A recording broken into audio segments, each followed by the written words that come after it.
Evie Eglinton is a marine biologist who's travelled all over the state studying what happens below the ocean waves.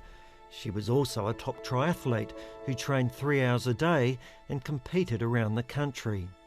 But about 12 months ago, the 31-year-old's life changed forever.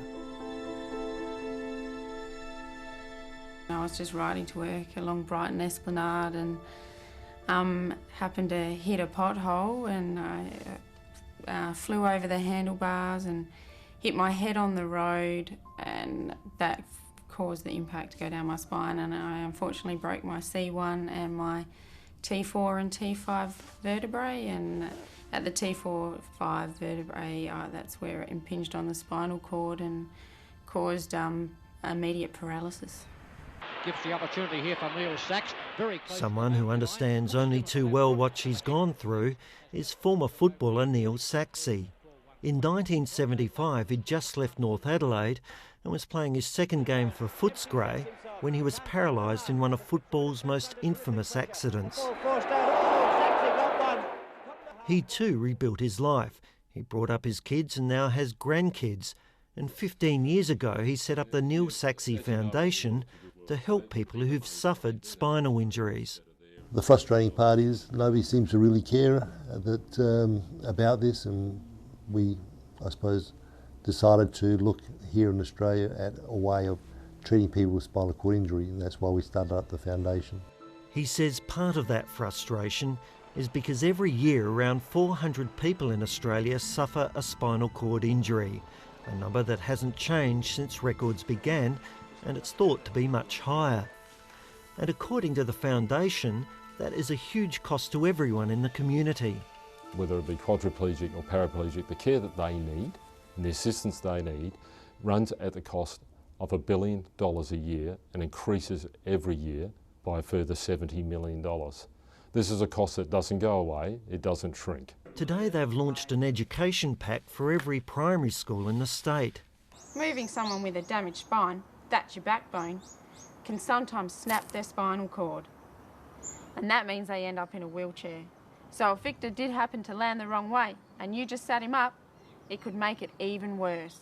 I want people to realise that, accidents can happen and we need to think about it. And kids think they're immortal and they're invincible and they can go off and do whatever without any consequences. There's consequences in everything, and kids just need to sometimes step back and think about things before they act. The campaign also wants to educate kids about how to react if someone does have a fall. Up to 80% of the spinal cord can be damaged before someone loses mobility. So moving someone who might have had a fall can be the difference between walking and a wheelchair. The foundation is also hoping it's about to help produce a drug to help anyone who does get a spinal injury. They're working with Professor Robert Vink in the University of Adelaide Neuroscience Research Institute.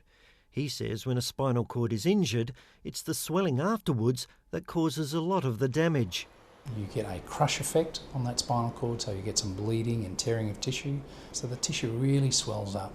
The pressure in that spinal cord segment builds up and the blood can't get there anymore. So you're now starving that tissue of the oxygen, the blood, the nutrients that are required to keep those cells alive.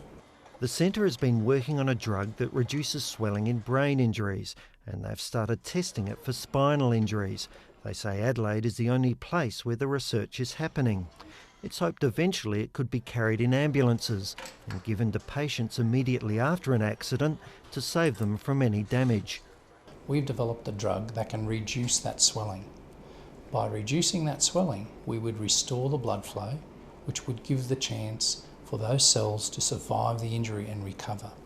And Professor Vink says it could revolutionise the treatment of spinal injuries. So far the results are promising, and a drug company is involved in the project. But Neil Sachse says the work isn't helped by a lack of funding for spinal injury research. That particular drug, when you consider that there is no treatment for spinal cord injury, knowing that it actually exists here in Adelaide, and it's the only place in the world it exists, every time you know that there's a spinal cord injury, that this has the potential to cure it, it becomes more frustrating than ever. We know that it would take $2.5 million to get this drug into clinical trials within 3 years and in humans in 5. Think before you decide to jump, so to speak. And generally also my other message for kids would be, don't take life for granted. Enjoy what you've got while you've got it.